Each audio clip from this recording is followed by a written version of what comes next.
Hello students, welcome to my channel Nitin's EduHub. Myself Nitin Kolle, working as an assistant professor in Gehlot Institute of Pharmacy, Navi Mumbai. आज हम लोग पढ़ने वाले हैं chemistry of steroids. Chemistry of steroid is purely based on the steroidal nucleus. Steroid की chemistry steroidal nucleus पे depend होती है। तो ये स्टीरॉयडल न्यूक्लियस क्या होता है? This is nothing but the nucleus of steroid. Any steroid, if I से that particular compound is a steroid, so that steroid must have this particular nucleus, that is called steroidal nucleus. ये steroidal nucleus क्या होता है? इसको बोलते हैं हम लोग साइक्लोपेंटानो पर हाइड्रोफेनाथ्रीन। हम इसको क्या बोलते हैं? इसको बोलते हैं साइक्लोपेंटानो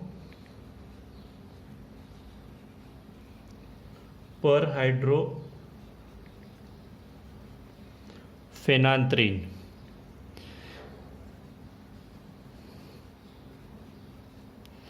दिस इज कॉल्ड साइक्लोपेंटानो पर हाइड्रोफेनाथ्रीन। आपने इसके पहले सुना होगा फिनाथ्रीन नाम सुना होगा, आपने इसके पहले साइक्लोपेंटेन भी नाम सुना होगा। तो ये साइक्लोपेंटानो पर हाइड्रोफेनाथ्रीन क्या होता है? So this is nothing but there are 4 different rings present in the structure. ये स्ट्रक्चर में टोटल 4 रिंग है, A B C and D.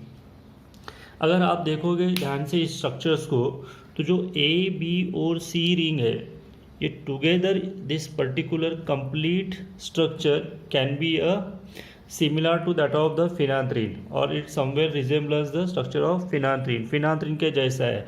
Difference क्या है कि सारे के सारे डबल बॉन्ड्स जो है फिनाथ्रीन के, उसको हमने क्या किया है? हाइड्रोजिनेट किया है। उसमें हमने हाइड्रोजन ऐड कर दिए हैं। तो जिस कंपाउंड को, जो भी cyclic compound, aromatic cyclic compound जिसके सारे हाइड्रोजन हम लोग हाइड्रोजिनेट करते हैं या उसमें हाइड्रोजन ऐड करते हैं, उसको हम लोग बोलते हैं पर hydro.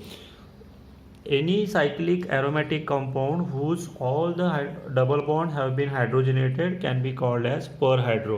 So this is perhydrophenanthrin, और जो लास्ट वाला जो है that is nothing but the cyclopentane। तो ये रिंग को क्या बोलते हैं? Cyclopentano. This is the cyclopentano perhydrophenanthrin. These are the A, B, C is nothing but the perhydrophenanthrin. Ring D is the cyclopentane. तो आज जो हम लोग पढ़ने वाले हैं केमिस्ट्री ऑफ स्टीरॉयड, इसमें पढ़ने वाले हैं कि अबाउट द न्यूक्लियस के बारे में पढ़ेंगे हम लोग। इसका IUPAC पढ़ेंगे और इसकी स्टीरियो केमिस्ट्री हम लोग आज पढ़ने वाले हैं। तो स्टीरॉयड्स को इतना इम्पोर्टेंस क्यों है? What is the importance of steroid? तो जो भी यूजेस है, there are several therapeutic uses of the steroid that are very important one. अगर सबसे पहला यूज़ अगर हम लोग देखते हैं तो हम लोग स्टीरॉयडल न्यूक्लियस को एज अ प्रिकर्सर करके हम लोग यूज़ कर सकते हैं। विटामिन डी का प्रिकर्सर करके यूज़ होता है। ये यूज़ होता है एंटी इन्फ्लामेटरी एजेंट करके, that is cortisone is also use as an anti inflammatory agent. Sex hormones are made up of steroids. There are the examples like testosterone, progesterone and estrogen. These are the examples of your sex hormones. Oral contraceptive भी steroids का ही part है, like non-ethisterone is also called as the oral contraceptive. Then there are the glycosides, cardiac glycoside like digitoxygenin, which is also having steroidal nucleus. And there is one diuretic, that is spironolactone, that is also having the steroidal nucleus. तो ये हो गया background of steroid. अभी हमको पढ़ना है nomenclature. Steroid का nomenclature कैसे करते हैं? बिकॉज इन द केमिस्ट्री की जहाँ हम लोग बात करते हैं तो किसी भी स्ट्रक्चर का नॉमेनक्लेचर उतना ही इम्पोर्टेंट होता है। तो सबसे पहले जो हमको नॉमेनक्लेचर देखना है, उसमें देखना है कि ये जो स्टीरॉयडल न्यूक्लियस वो प्रेजेंट है या नहीं है। बिकॉज ये स्ट्रक्चर अगर आपके ये बेसिक न्यूक्लियस अगर आपके स्ट्रक्चर में प्रेजेंट नहीं है तो हम उसको स्टीरॉयड्स के केमिस्ट्री में इंक्लूड नहीं कर सकते, उसका नॉमेनक्लेचर अकॉर्डिंग टू स्टीरॉयड नहीं कर सकते।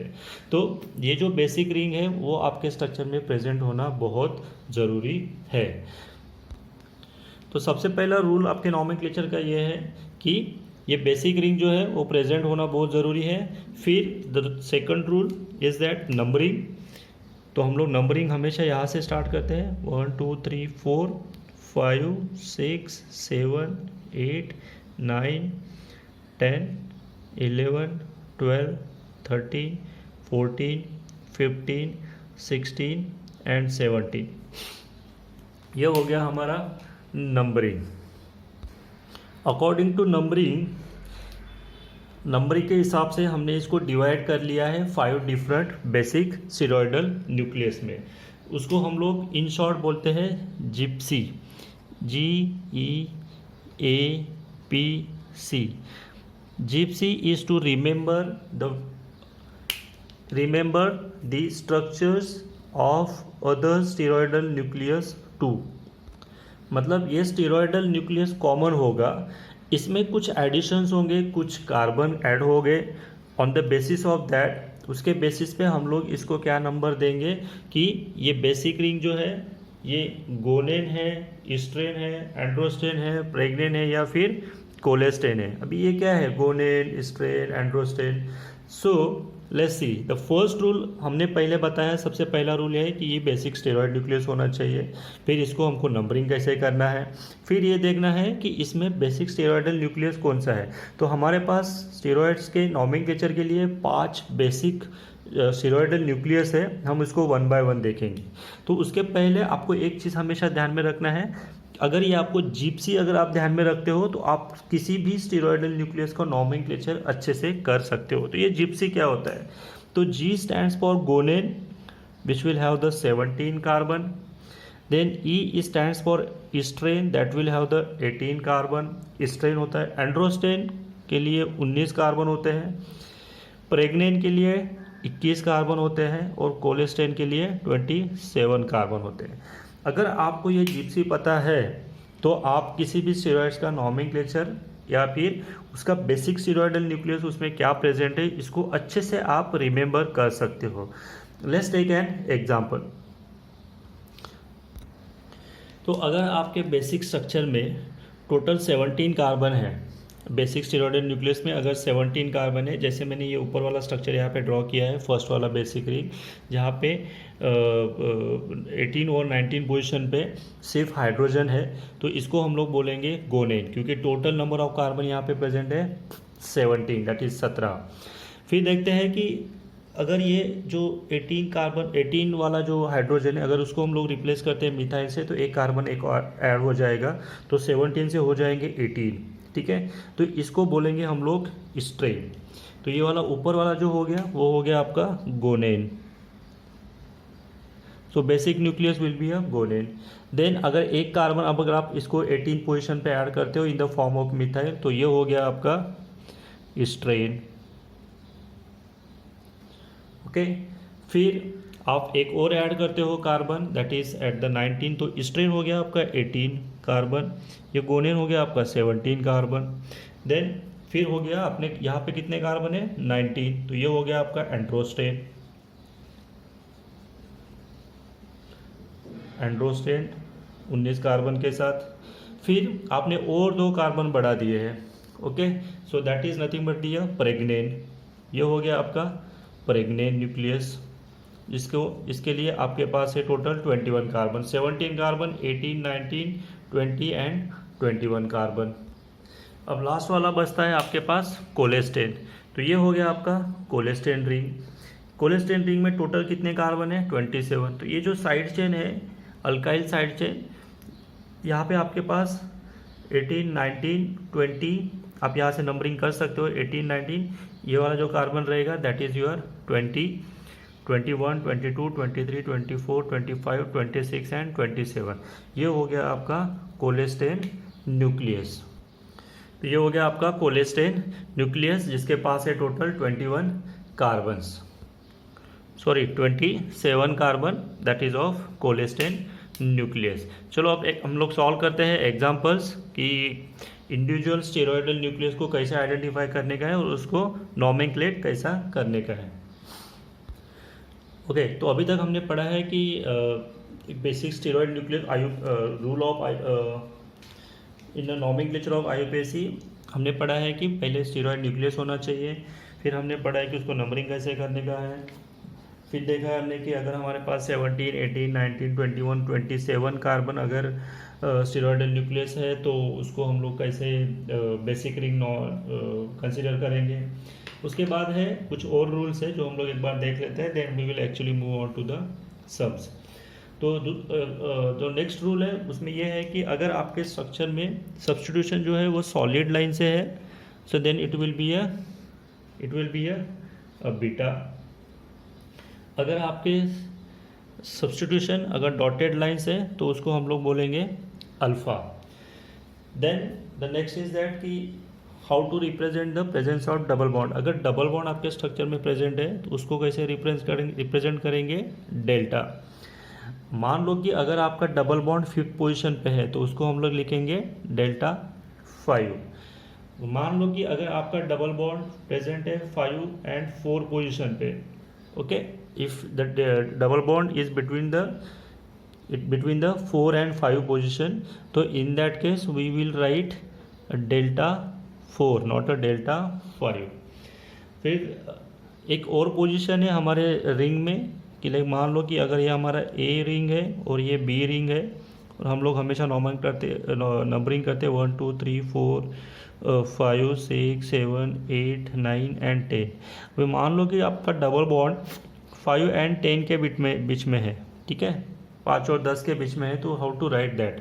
तो ये केस में आपको लिखना है, आप दोनों तो नहीं लिख सकते हो, ठीक है, क्योंकि दोनों फ्यूज है, तो in that case you suppose to write delta 5 in bracket 10। आप हमेशा ध्यान में रखो जब भी आपका डबल बॉन्ड 5 और 10 के बीच में है तो you suppose to write delta 5 and 10। अगर मान लो कि डबल बॉन्ड आपका यहाँ पे सेकंड पोजीशन पे भी डबल बॉन्ड है तो how you will write, you will write delta 2, 5 and 10। Okay, इस तरह से आपको डबल बॉन्ड की पोजीशन मेंशन करनी है। एक और चीज़ है कि अगर मान लो मिथाइल ग्रुप आपके चेन में से मिसिंग है तो उसको हम लोग कभी कभी नॉर भी यूज करते हैं, ठीक है, sometimes we use to call them nor, ठीक है। अगर आपके पर्टिकुलर स्ट्रक्चर में अगर मिथाइल ग्रुप जो एक्चुअली होना चाहिए वो अब्सेंट है तो in that case we use to call it as a nor. तो ये हो गए आपके सारे IUPAC के रूल्स।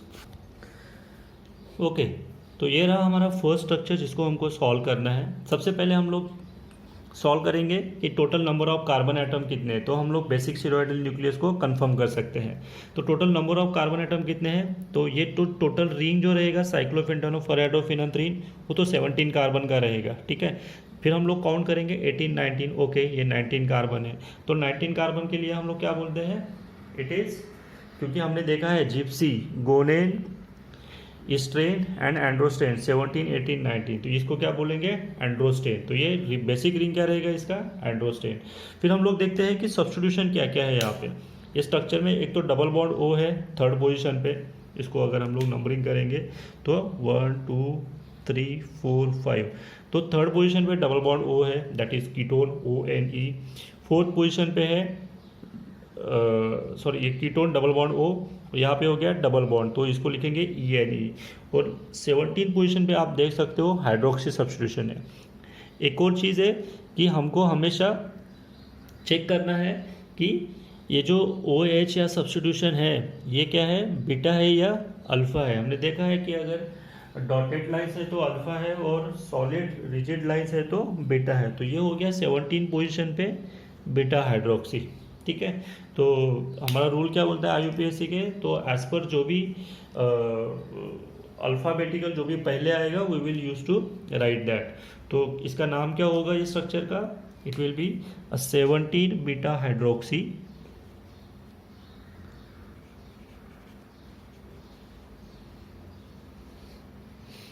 एंड्रोस्ट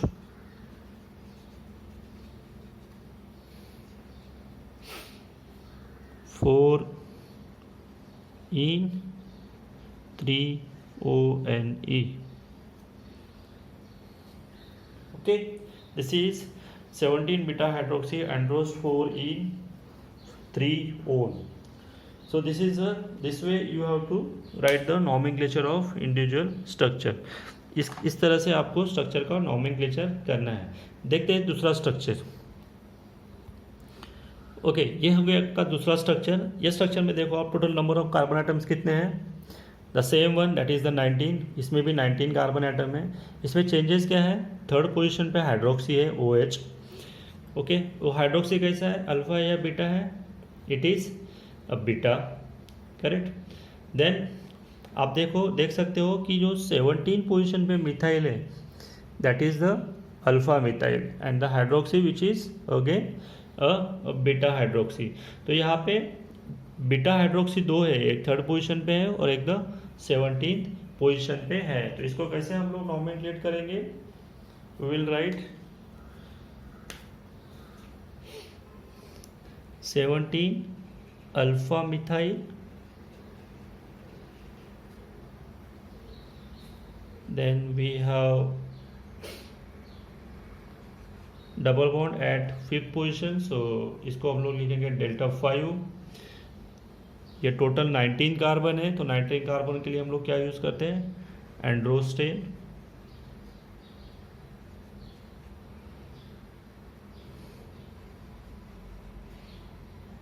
देन आपके पास थर्ड पोजीशन पे और 17 पोजीशन पे बीटा हाइड्रोक्सी है. ओके, सो 3,17 बीटा डायोल. ओके, इसको हम लोग स्पेसिफाई भी कर सकते हैं. 3,7 को 3 बीटा 17 बीटा डायोल भी लिख सकते हैं. ओके, सो नेक्स्ट एग्जांपल आपके सामने है स्क्रीन पे, एक बार देख लो आप. सबसे पहला रूल है कि आपको total number of carbons count करने हैं. 17 carbon of basic ring, then 18 for methyl. यहाँ पे 19 का मिसिंग है, तो 18 कार्बन के लिए हम लोग क्या बोलते हैं, क्या कंसिडर करते हैं basic steroid nucleus, that is the estrane. Okay, तो estrane will be your basic nucleus. Substitution को चेक करते हैं. फर्स्ट पोजीशन पे एक डबल बॉन्ड है, थर्ड पोजीशन पे एक डबल बॉन्ड है और 5th पोजीशन पे एक डबल बॉन्ड है, तो that is shared with the 10th position. ठीक है, तो 5-10 का हमने एक रूल डिसाइड कर लिया है. एक और सब्स्टिट्यूशन है 17 पे हाइड्रोक्सी और थर्ड पोजीशन पे हाइड्रोक्सी. तो इसको हम लोग कैसे लिखेंगे, we will write extra, will write delta 1,3,5. 5 is fused with the 10th one, तो we'll write 5, 10. इससे एक्स्ट्रा 1, 2, 3. सो हम लोग डबल बॉन्ड अगर एक है तो ENE, 2 है तो डाइन और 3 है तो ट्राइन. So we will right ट्राइन. फिर हमारे पास क्या है, दो हाइड्रोक्सी ग्रुप है, एक वो भी दोनों के दोनों बीटा है. एक है आपका थर्ड पोजीशन पे, एक है आपका 17 पोजीशन पे. So 3 beta 17 beta diol. So extra delta 1, 2, 3 in bracket 10 triene 3 beta 17 beta diol, extra diol. So this way you have to nomenclate the structures. Okay student, तो ये हो गया हमारा nomenclature. Next part is the stereochemistry of the steroid. That's very important. Next part is stereochemistry. हमको यहाँ पे पढ़ना है steroid का, जो सबसे important part है.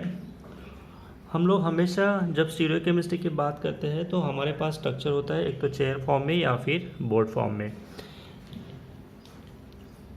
ये हमारा जो बेसिक स्ट्रक्चर है स्टीरॉइड्स का, इसको मैंने यहाँ पे ड्रॉ किया है आपके चेयर फॉर्म में. नंबरिंग आप देख सकते हो, जिस तरह से मैंने इसको चेयर फॉर्म में ड्रॉ किया है, यहाँ से हमने नंबरिंग चालू किया है. 1, 2, 3, 4, 5, 6, 7, 8, 9, 10, 11, 12, 13, 14, 15, 16 एंड 17. ओके, यहाँ पे हमने देखा है कि जो भी नंबरिंग मैंने किया है यहाँ पे, इसके साथ साथ मैंने यहाँ पे कुछ लेबल भी किया है, that is alpha E, beta E, here beta A, here we have the beta E. तो ये क्या होता है, तो जब भी हम लोग स्टीरियोकेमिस्ट्री की बात करते हैं तो हम लोग बोलते हैं कि ये हमारा स्ट्रक्चर प्लेन में होना चाहिए या नहीं है, प्लेन में है या नहीं है। तो यहाँ पे ये है कि अल्फ़ा इक्वेटोरियल और एक है यहाँ पे बीटा इक्वेटोरियल, एक है बीटा एक्सियल और एक है अल्फ़ा एक्सियल। तो ये अल्फ़ा और बीटा क्या है, तो alpha is nothing but this is the bond which is shown by the, ये जो बॉन्ड होता है जो हम लोग शो करते हैं डॉटेड लाइन से, ठीक है, the bond which is shown by the dotted line and the beta which is shown by the dark rigid line, ठीक है। तो ये डॉटेड लाइन से क्यों शो करते हैं और ये डार्क लाइन से क्यों शो करते हैं, तो स्टीरियोकेमिस्ट्री में आपने इसके पहले पढ़ा होगा कि those bonds which are nearer to the plane और नियरर टू योर आई, ठीक है, हम लोग जो आई से देखेंगे जिस डायरेक्शन में, so that particular bond will feel nearer to the eye, so that will be a beta with the dotted line, that can be explained by the dotted line, rigid line, and that can be called as a beta. तो जब भी beta bond रहेगा it means that is the above the plane, it is called as above the plane and near to the vision और आई, and जो alpha है जो dotted line से show कर रहे हैं this is away from the plane, plane के बहुत दूर है, this is away from the plane and can be shown by the dotted line, okay. तो ये अल्फ़ा और बीटा एक क्लियर हो गया। देन ये आपका इक्वेटोरियल और एक्सियल। तो जो बॉन्ड आपके प्लेन के परपेंडिकुलर है उसको हम लोग बोलते हैं axial, so that is the bond is in axial. And जो आपके हॉरिजॉन्टल है प्लेन के, अगर मान लो ये प्लेन है उसके हॉरिजॉन्टल है तो दैट इज इक्वेटोरियल। हम यहाँ पे एक देख सकते हैं, मेरे पास एक स्ट्रक्चर है नैफ्थलीन का, ये नैफ्थलीन का स्ट्रक्चर है, आप देख सकते हो यहाँ पे कई सारे बॉन्ड्स है, ठीक है। ये सारे वाइट वाले जो है आप इसको कंसिडर कर सकते हैं कि कार्बन विद 4 डिफरेंट वैलेंसीज, ठीक है।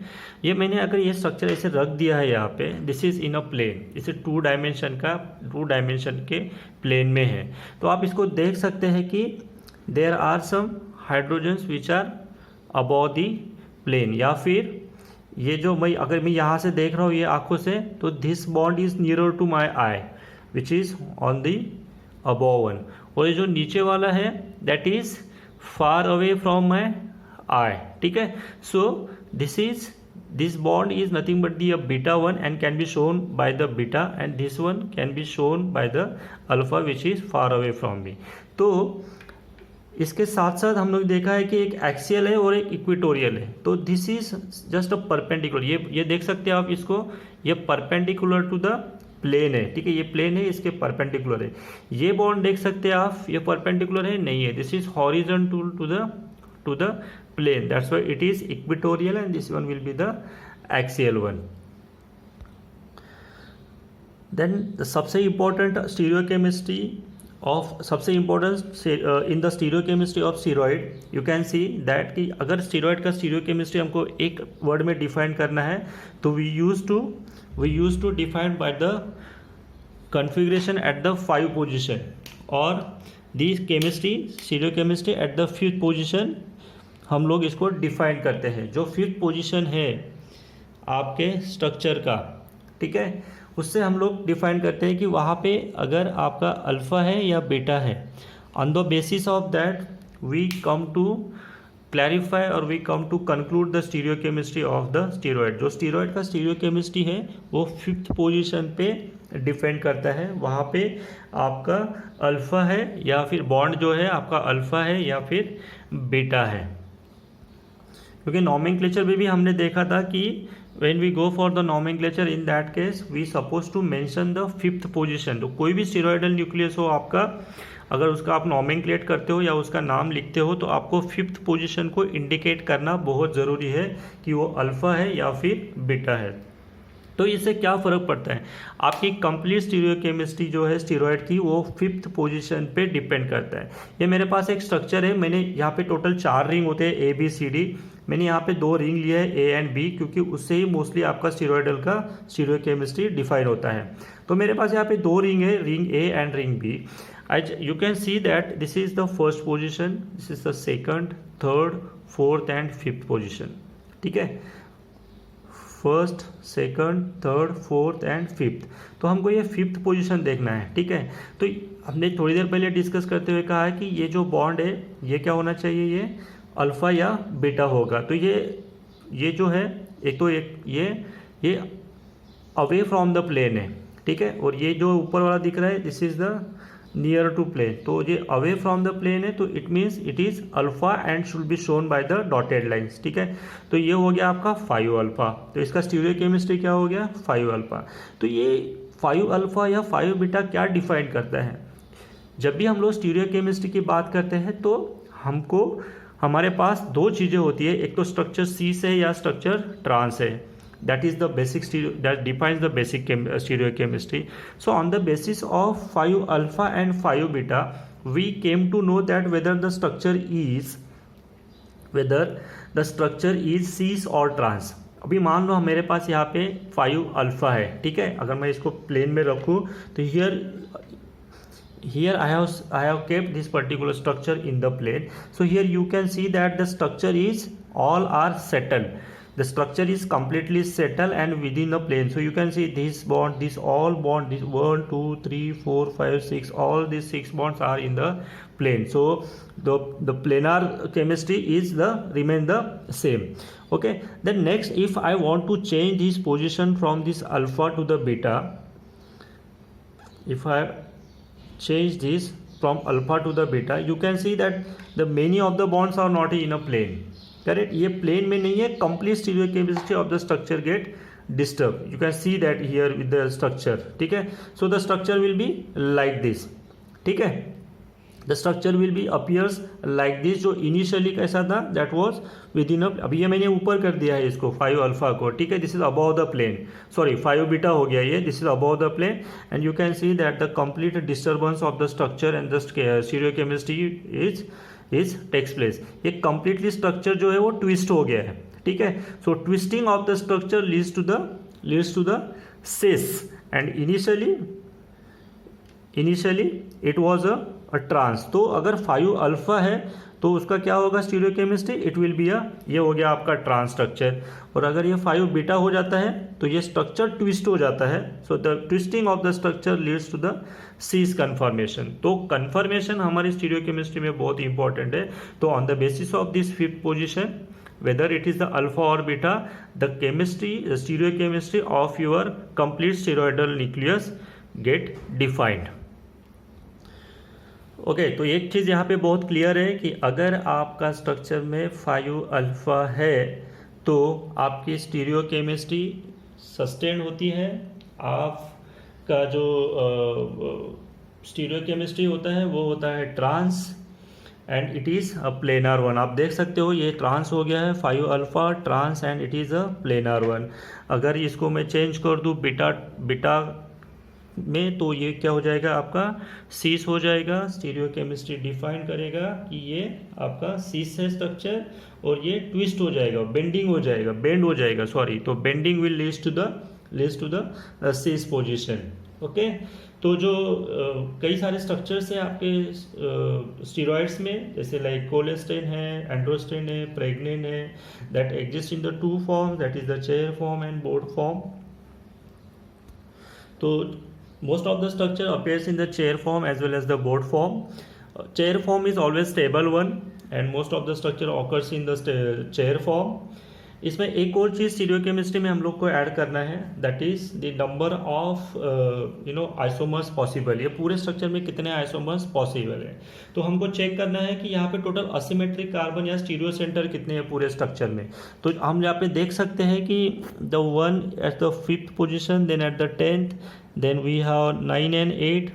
So 1 2 3 4 and 5 6. So total how many optically active carbon are there, that is the 6.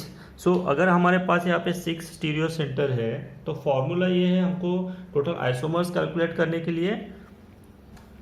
Total 6 stereo centres, so the formula is 2n.